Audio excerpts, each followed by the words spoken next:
Hey, welcome back to Math with Patrick. Today's August 7th, and we're solving problem number 219 from the Daily Epsilon calendar. And we are tasked with finding the length of the long diagonal of a box with side lengths 2, 3, and 6. And supposedly it's 7. So if we draw like a box kind of like this, and this is 2, that's 3, and then we have a 6 for our length. Then if we draw the long diagonal from like the bottom left corner up to the top right, I guess it could be like the top left down to the bottom right, but the perspective doesn't really work so well on that one. Then according to the calendar, this long diagonal is supposed to be a 7. And I think I want to solve this actually generally before I solve it more specifically with the numbers for today.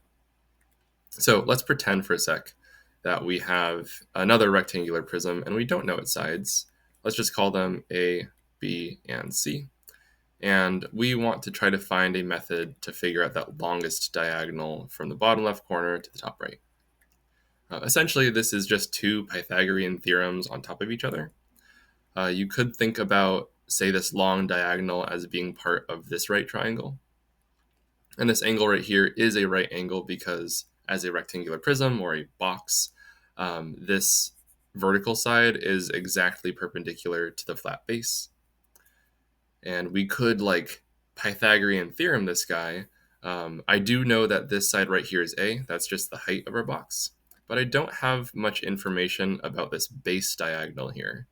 However, we could do the Pythagorean theorem twice.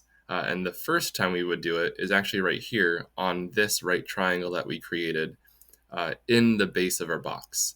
This is also a right angle because as it's a box, all of the edges approach each other at 90-degree angles. So looking at this kind of base triangle, I could maybe view it top down. B and C will be right here. And then let's just say that maybe D is going to be this diagonal on the bottom.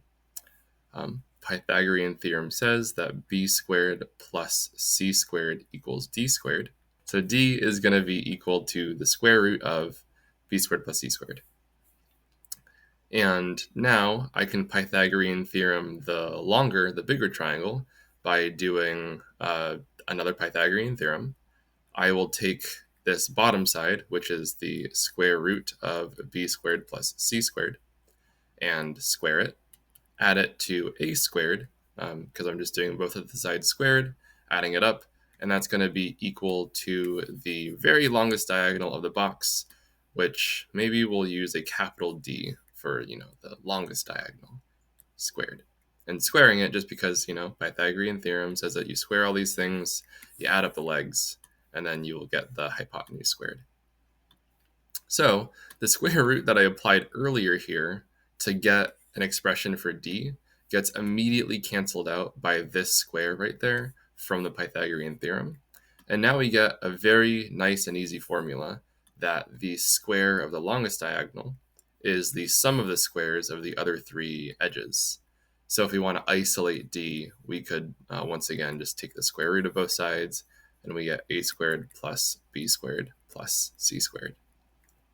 What's kind of cool with this process is that if you wanted to generalize it to like fourth dimensional rectangular prisms, I'm not really sure how to like visualize that in my head. It's like kind of like those tesseracts, or I guess it would be kind of, because I think a tesseract is a four-dimensional cube. Anyways, if you wanted to work with these higher dimensional solids, then all you'd have to do is just tack on another length squared, and then you could just keep doing it. So this would be a great formula to find the longest diagonal in a fifth dimensional rectangular prism, but not really necessary for today. All we needed were 3 dimensions, and this formula is nice and easy and concise, and we're going to use that for our problem today. So let's plug in that 2, that 3, and that 6, and see what happens.